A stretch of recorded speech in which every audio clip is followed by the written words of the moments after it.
Hey Kev, let's follow this trail over here. This looks like there might be something waiting down there. All right. Hey, wait a minute. Do you hear that? Yeah, I thought it was just me. What the heck is that? I don't know what that is. Whoa, do you smell that too? That's unbelievable. Hey, look. What the? Hey, look, those branches are moving over there. What the heck is that? Holy cow, is that what I think it is? Look at that thing. Oh my God. It's a freaking Sasquatch.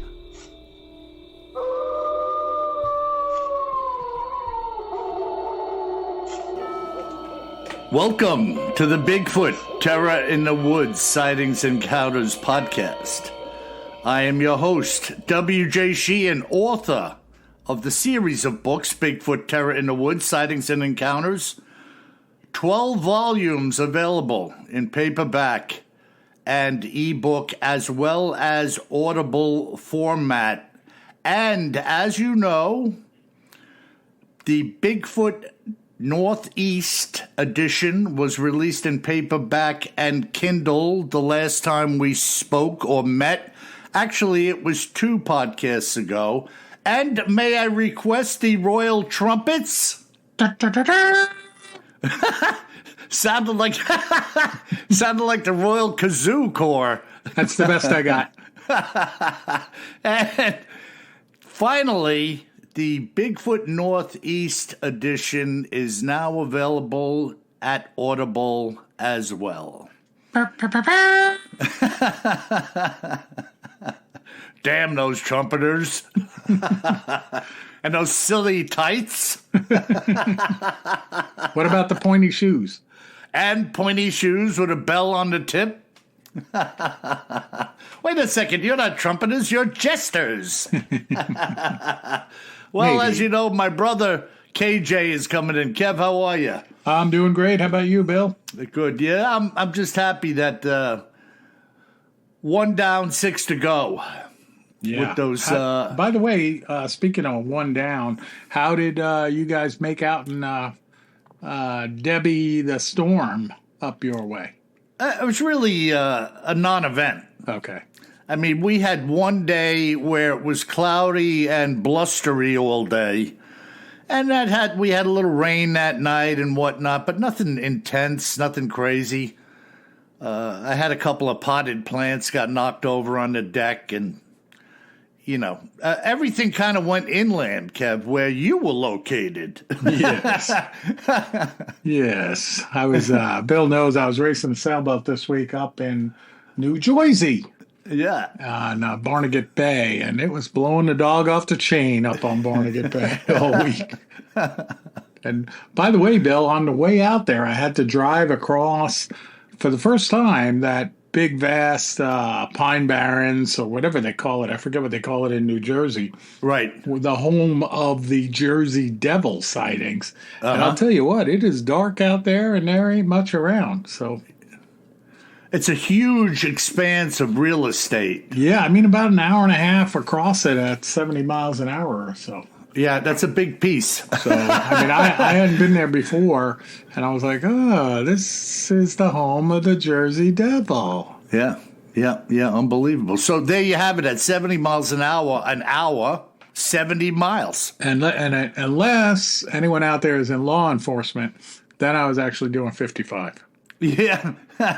Catch me if you can, sucker. Unbelievable. Yeah, good week, though. Yeah, and you returned alive. Alive. That's good. That's good. Always a win there.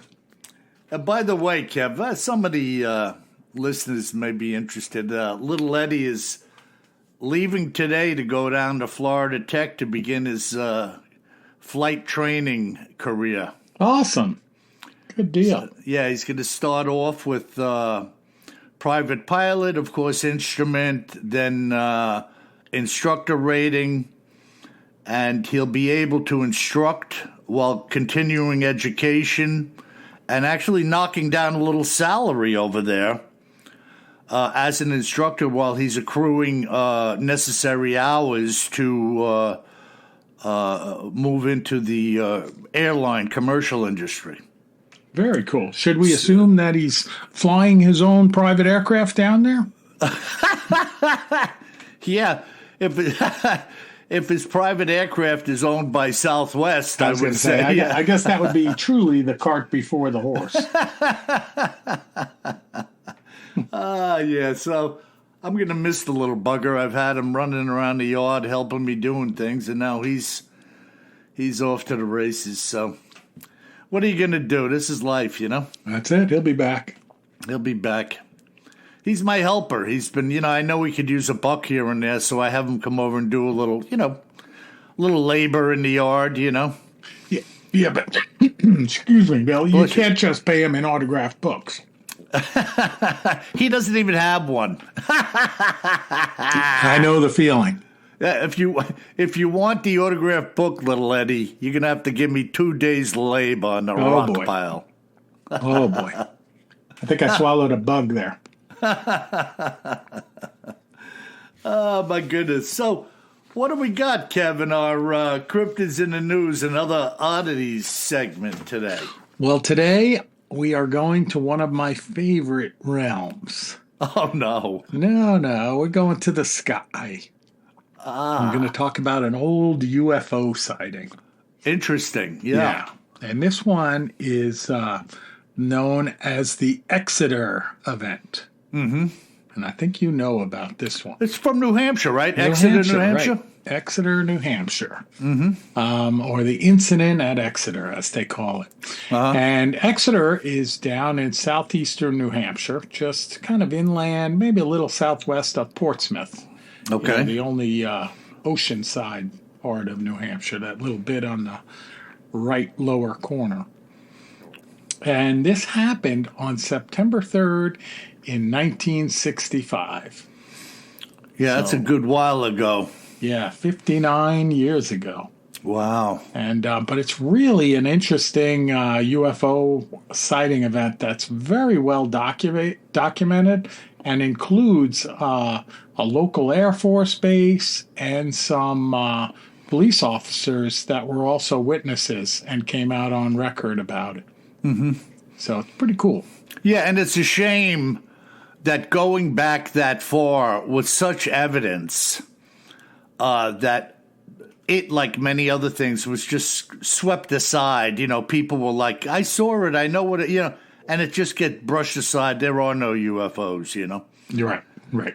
And this one, the good news is it wasn't one of them where they said like it didn't happen.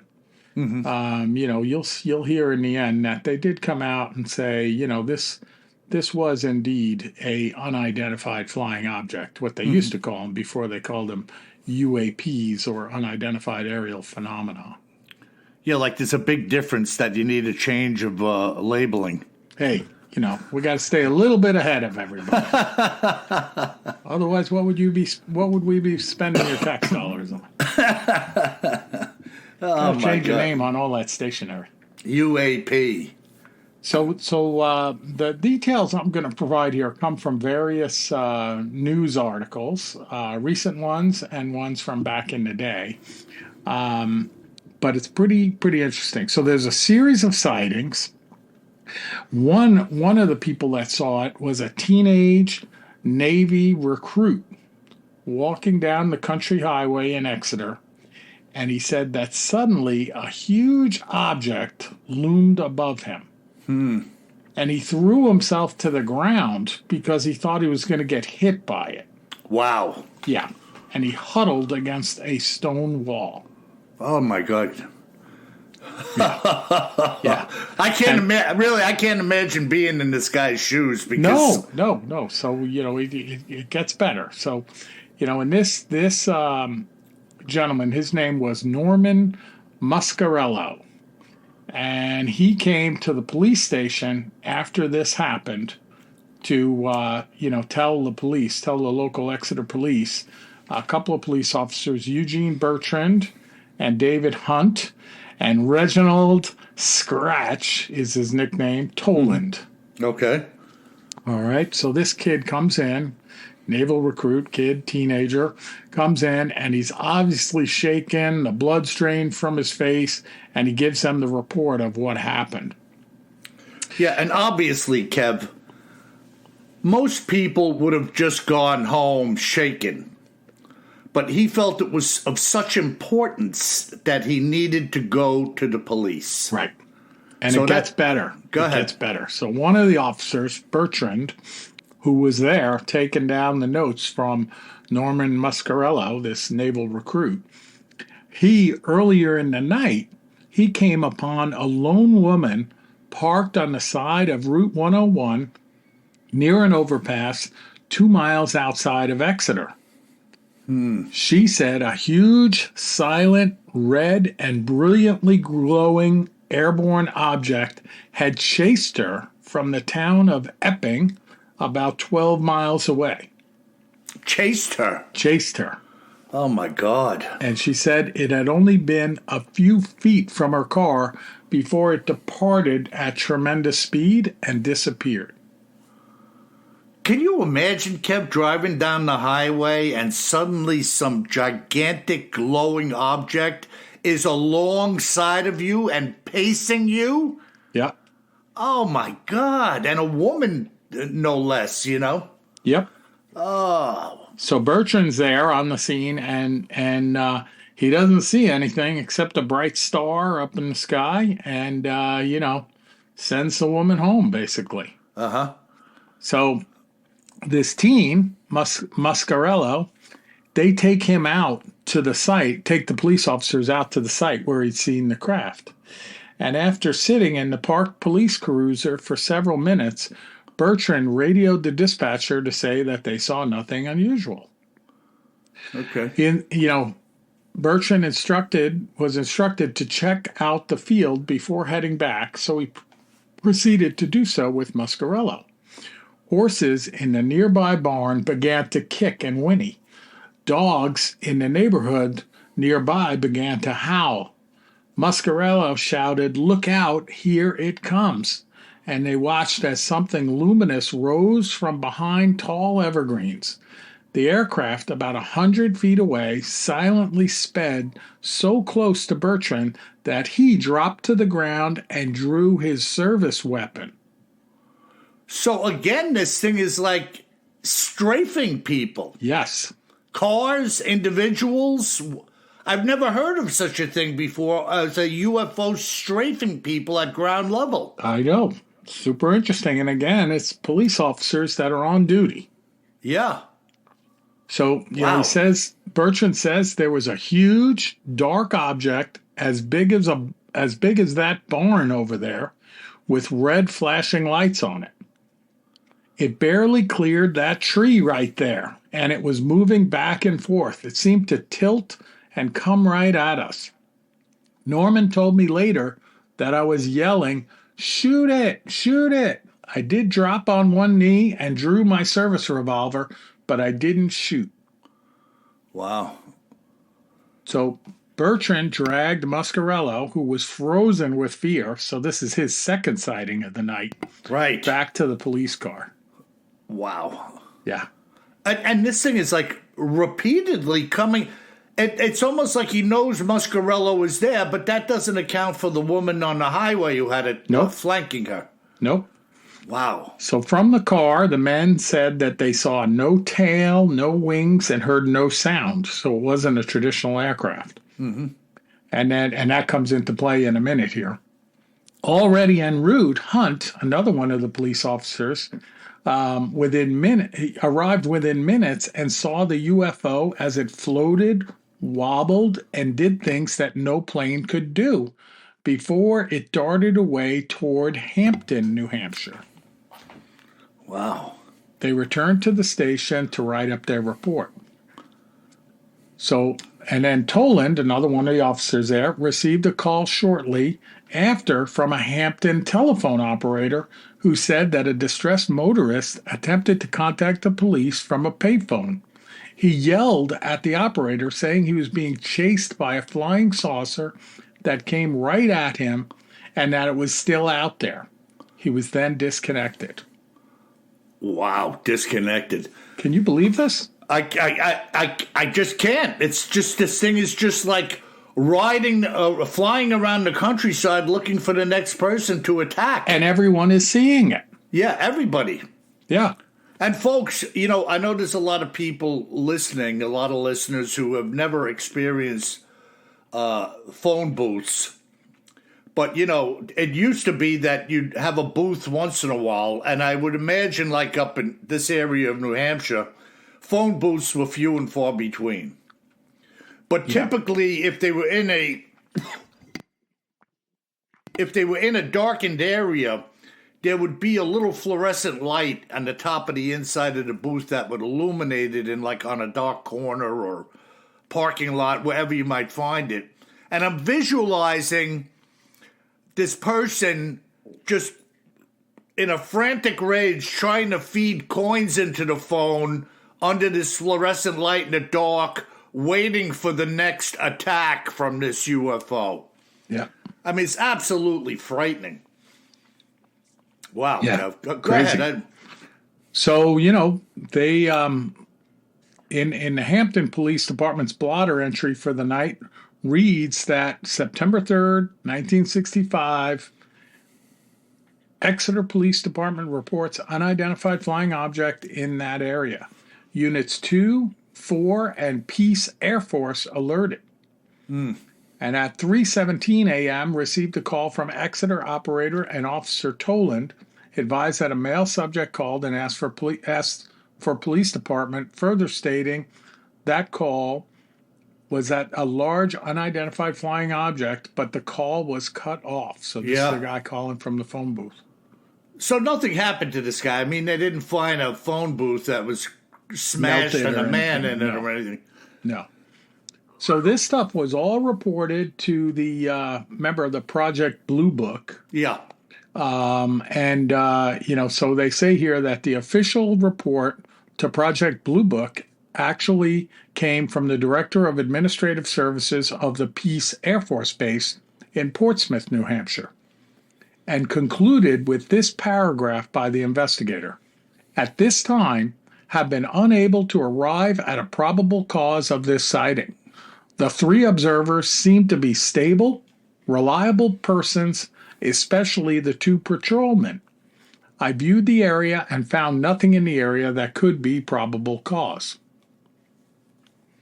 Well, how about the object that was flying past them in the cars and on the ground? I know. Probable cause. Come on. But I mean, they don't know what it is. I know. It's just tiring. Government speak for, I don't know what it was. Yeah.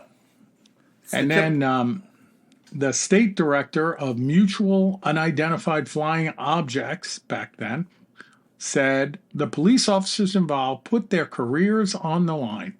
They courageously came forward and stated what they saw at the time when witnesses were not allowed any credibility on this particular subject. So, that's worth noting as well. We always talk about that, If you're a police officer or a pilot, airline pilot, and you start talking about this stuff, you risk losing your job. Yeah, even though you're educated, forthright individual doing the best you can and reporting on anything pertinent. I mean, that is a groundbreaking event, and you should report on it without fear of repercussions. And this whole thing about not reporting, don't tell, whatever that saying is, don't ask, don't tell, is just nonsense. Yeah. Wow. Yeah. And, if you look at what happened here in terms of the sighting and the area, there's a quote here that says there were major similarities with these area sightings that conform to other documented cases. So, for example, a lot of UFO sightings are around swampland, major power lines, or nuclear sources. And Muscarello noted that the object, when he first saw it, was coming in over a line of trees where there were major power lines behind the trees, and that there's also a swamp in the area, and that both Peace Air Force Base and the Navy shipyard there both had nuclear power facilities. Yeah, it's unavoidable that these things are making their presence known around these facilities. Yeah. The most famous to me was the Rendlesham Forest case over in the UK. That sighting went on for a couple of days and was witnessed by numerous soldiers, including the commander of the base, out on foot, and still that got swept aside. It's troubling, Kev. The lies that are told, lies are always troubling because they muddy the water, and the truth needs to be told, whatever the truth is, about any subject in particular. You can't lie, discard it, hide it, paint over it, deny it. The truth has a way of finding its way to the surface, So what an incredible story. Now, this thing just disappeared after that night. No more events, car chasing. That's it. But speaking of lies and sweeping the truth under the table, I'll end on this note. It's pretty funny, actually. Yeah. Mm-hmm. The Peace Air Force Base commander attempted to disprove that it was a UFO by simulating the incident, get this, by turning the runway lights on and off. And? He failed. Yeah, I mean, come on, please. I mean, like turning the runway lights on and off. What the heck was that? Why would you even think of doing that? What was that supposed to prove? I don't know, but I hope he got fired. Yeah.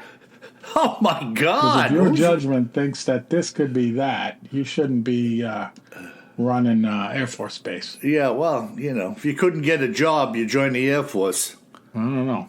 I'm not down in the Air Force, but there's a lot of people in the services and other forms of employ that just couldn't do anything else, Well, I'm not going to agree with that, but a lot of people out there, putting their life on the line. Oh, there's no doubt. There's no doubt. There's no doubt about it. And I'm not knocking them either. I'm just saying there are some characters that, Well, like any other job. Exactly. So you see this guy turning the runway lights off and on, like you said. What was that supposed to prove? Was that some type of experiment? Come on, please. Yeah. But this, by the way, this ended up going into the Congressional Record in April 1966. And later, the United States Air Force admitted that indeed the incident at Exeter did involve an unidentified flying object. Mm-hmm.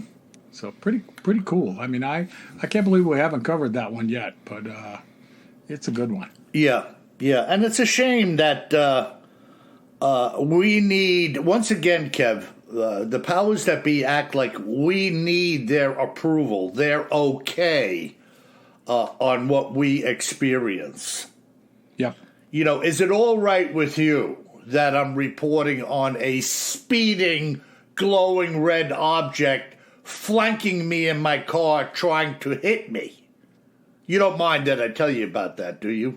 And then Muscarello hiding next to a stone wall, thinking this thing is going to come down and squash him or whatever he's thinking, And then the police officer taking a knee and his partner telling him to shoot it.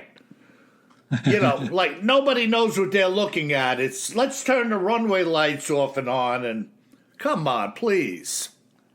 It's very disturbing to me. It's that and the Bigfoot thing and everything else. Like nobody knows what they're looking at, and we need you to, calm us down and lend your explanation to the subject. It's just nonsense. It really is. And Blue Book back then, my opinion of Blue Book, and again, folks, it's just an opinion, right?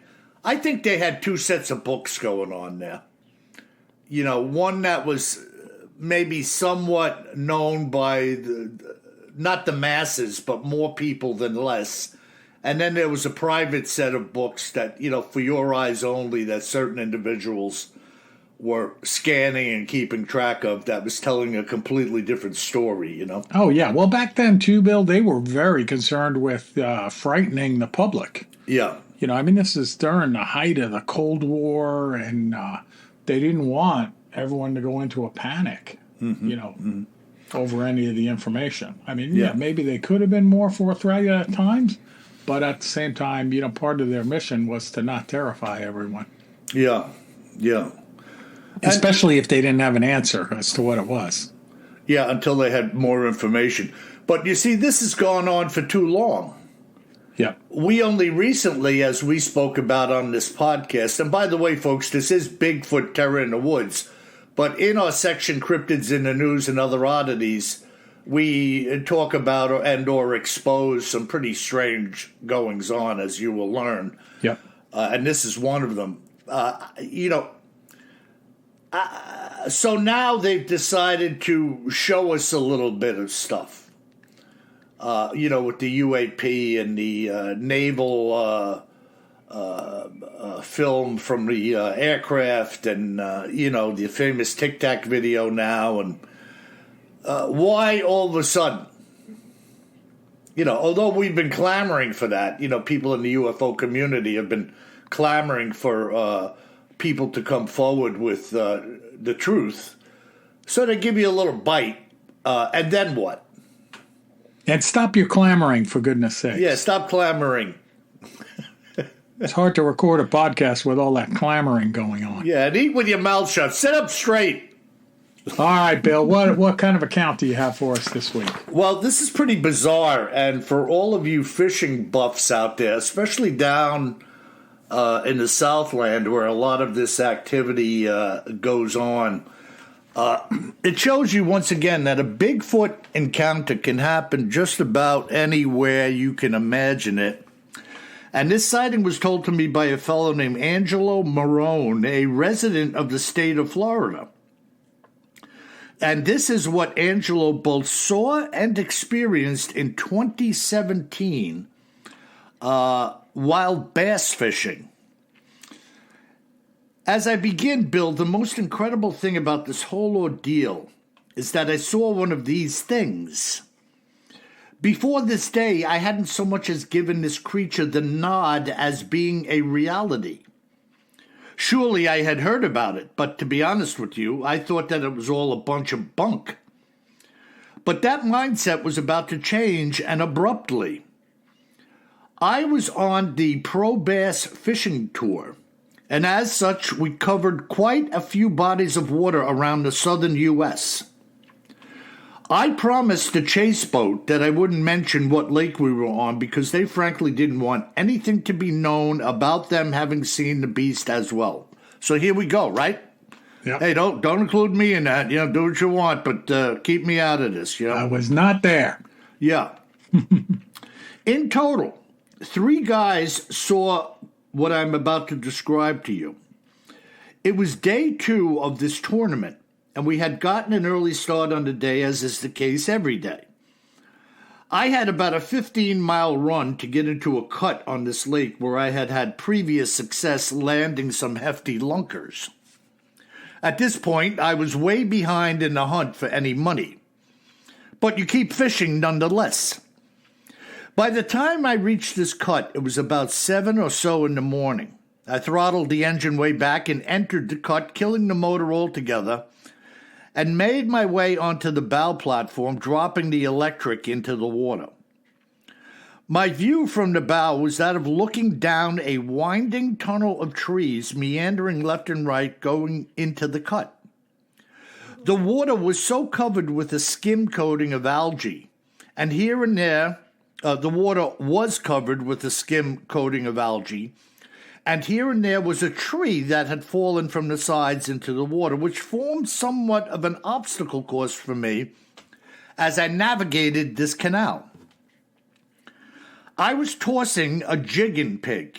Now, for people who don't know, it's a type of bait configuration, a little jig with a pork rind on it. I was tossing a jigging pig around some of these fallen trees and stumps for maybe only 20 minutes or so when the first noise had occurred.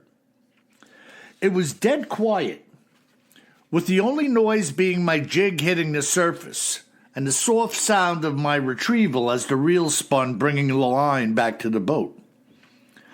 At first, I heard a kind of snort, followed by what I would say was a grunt. I looked at the boat behind me and said, "Hogs," as in pigs. It sounded just like a wild pig, something I had heard 100 times before. Honestly, I thought nothing of it whatsoever and kept fishing. That's when the action started to ramp up. The noises had come from behind me on what would be my rear right-hand side, with me facing the opposite bank. Only minutes after this grunt and snort, we started to hear a loud rustling sound again from the same direction. And when I turned to look over my shoulder, a treetop that was maybe 20 feet from the bank was shaking around like a pom-pom.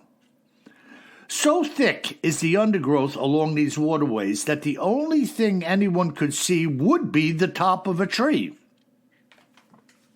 At this point, I stopped fishing and was standing on the bow, now facing the other bank, trying my best to see what exactly was making all the ruckus.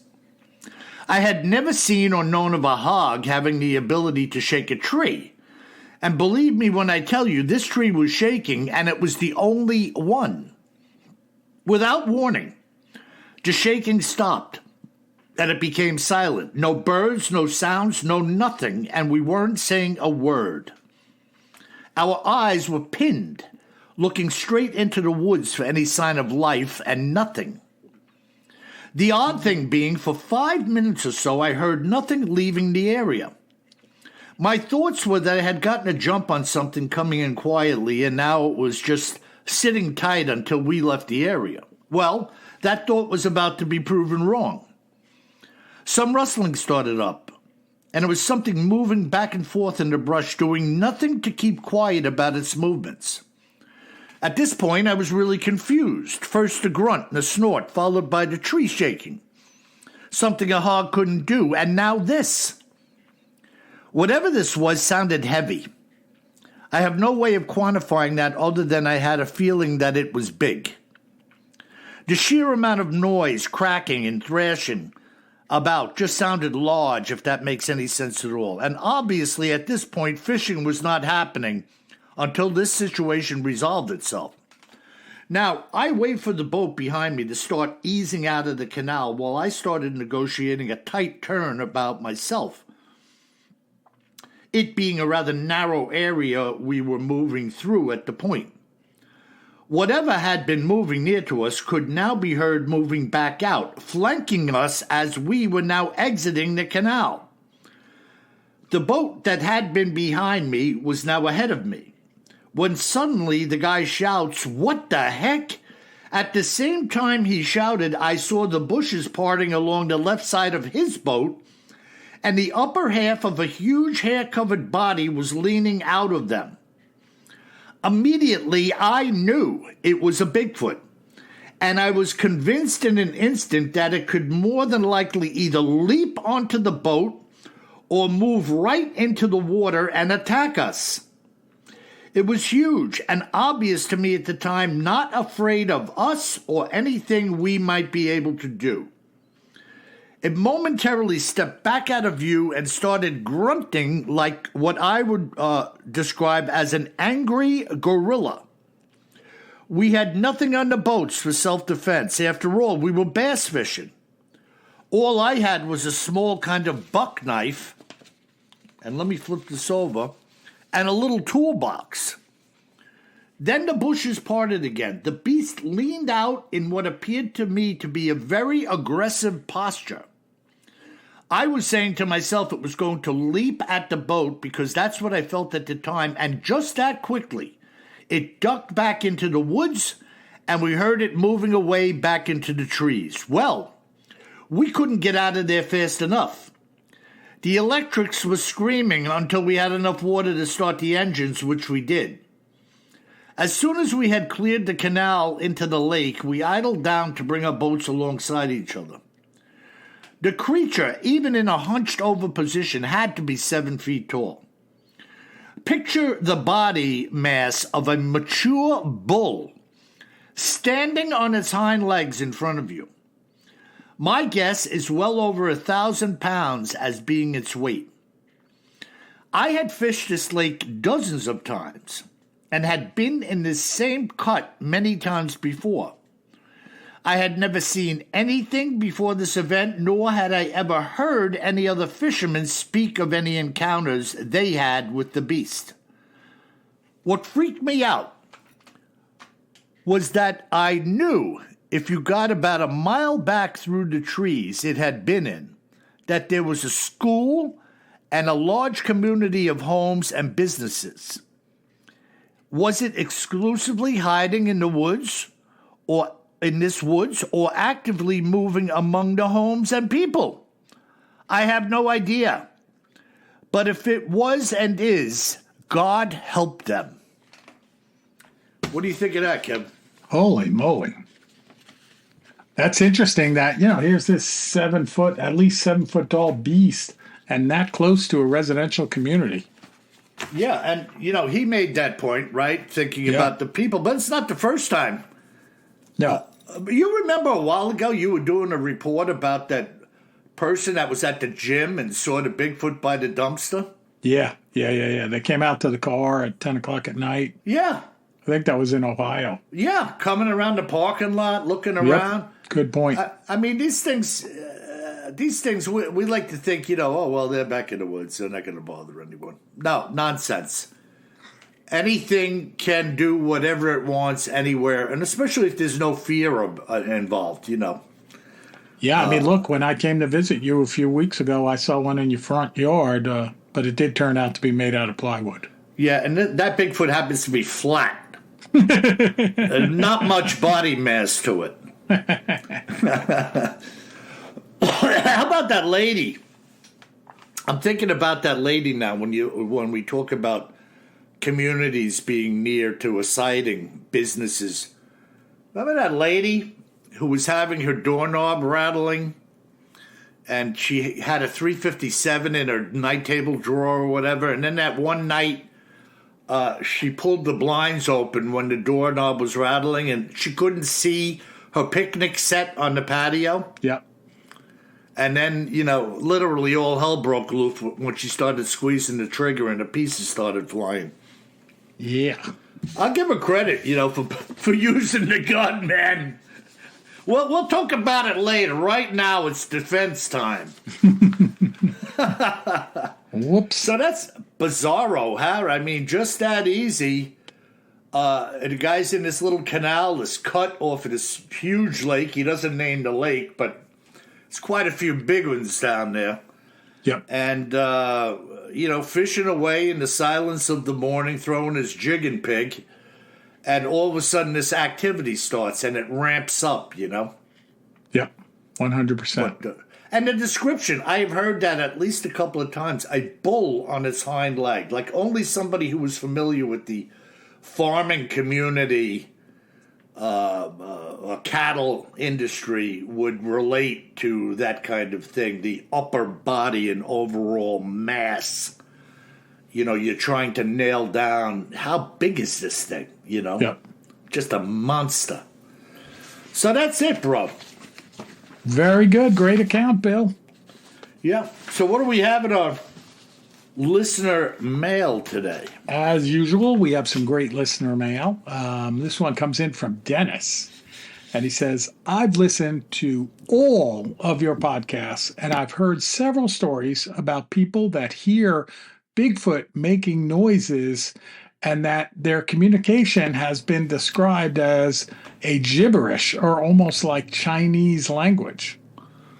We know that the Native Americans had contact with Bigfoot. Do y'all think that the talking noises that people hear is actually an old Native American language that was taught to Bigfoot by them? I guess it would be like what the enemy would have thought when they heard the wind talkers or code talkers in World War I and World War II. I'm sure it would have sounded like gibberish to them too. Well, that's just my thoughts and would like to know what y'all think about it. Thank you and keep up the good work, Dennis. Wow. What do you make it out of, Kev?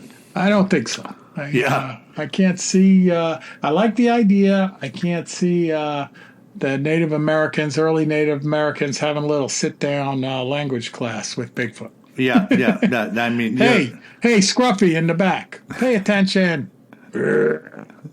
All right. Well, you don't have to pay attention, but try to be cool about it, right? Yeah, and let go of the other teacher. No, don't tear their leg off. Yeah, I don't know. There's been tales of interaction with some tribal people going back. I don't know, but I'm with you. I can't see any kind of sit-down having and some type of tutorial. Now, repeat after me. Today, we're going to learn the word for bathroom. Good. Oh, you have to go. Okay. Take the hall pass. Yeah. Well, thanks for chiming in, Dennis. But really, as you can see, Kevin and I are both of the same ilk that I'm uncertain. Now, look, could things have been heard? When they're sneaking around and listening to... 100%. But I don't think you'll learn the whole language that way. No, or maybe you could mimic, because we know, like we've talked about this before, don't whistle for your children, don't call your children by name, because they can mimic it. I told you about Kelly saying that he was out in his shop. He lives on the side of like a mountain, and he heard something calling his name in a woman's voice. And then one day his wife was out in the shop with him, and the woman's voice called his name. And it sounded kind of like his wife. But his wife was with him. So something was mimicking, Kelly, like calling him in or whatever it was. So, are you sure it wasn't one of the black-eyed children? Maybe they just wanted to borrow the telephone. Yeah. Hi, Kelly. Kelly, can I borrow your phone? Hey, listen, Kev, we got birds. We have birds that can mimic 100%. Yeah. human voices, Yeah. Telephones, car doors slamming, and those are just birds. So who knows, 100%. So interesting, Cool, man. All right. And our next listener mail comes from Sherry. And Sherry says, "Hi, guys. I came across an Australian oddity which I had long forgotten about until today. It's called the Min Min Lights. Min. And it's a phenomenon that has been sighted in the Australian outback. Years ago, a friend of mine saw them on the outer edges of his property in Texas, Queensland. It was a brief visual and nothing else happened.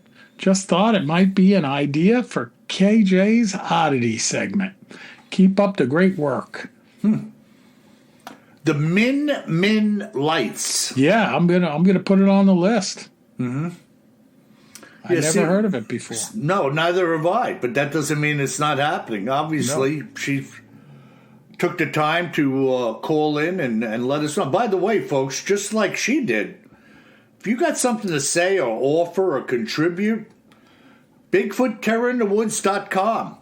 Hit that contact button, type away, let me know who you are, where you are, what you've seen, even if you just want to say hello. We love that stuff. Yeah, and I love getting ideas for the podcast. As you folks know, and if you're new to the podcast, you may not know, but I use a lot of them.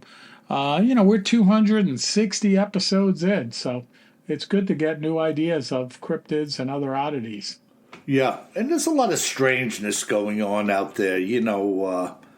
There's a lot of weird stuff to kind of report on and touch on, And sometimes an outlet like this is a good place to do it because maybe somebody else isn't going to talk about it or they don't care, True. So we try to present it to you fair and honest way and in our own roguish kind of venue. Bring out the royal trumpets! As you can see, our trumpeters are in training. Qualifies for roguish. All right, Bill. Well, that's it. Good podcast. Thanks, folks, for listening. Sorry we had to do a rebroadcast last week, but I was out and about on the water racing a sailboat, so couldn't do a recording from there. Yeah. And by the way, folks, good to have KJ back in action. And remember, go out and get a copy of that Audible, the audio book. Now, these editions that I'm putting out are a compilation of previously released accounts. And I've divided the North American continent into 7 sections. Northeast, Southeast, Central U.S., Northwest, Pacific Northwest, Southwest, and Canada, dividing up the provinces respectively based on what has been seen or talked about up there. So these are extensive, these books. And for those of you who have interest in particular what's going on in your state or your surrounding states, your region, this is why I put this together, because this was being requested, mentioned by numerous people. So the time and the effort has gone in, and show a little support and go out there and buy 15, 20 copies in case you lose 14. That's right. And don't, you could be shopping early for Christmas. Yeah. Everybody needs one of these for Christmas. So if you got 60 people in your immediate family, you should be buying 60 copies. And remember, if you should find yourself bass fishing on the bow of your Ranger boat with the electric humming, or wandering around Exeter, New Hampshire in the darkness of night, you best remember one thing, my friends.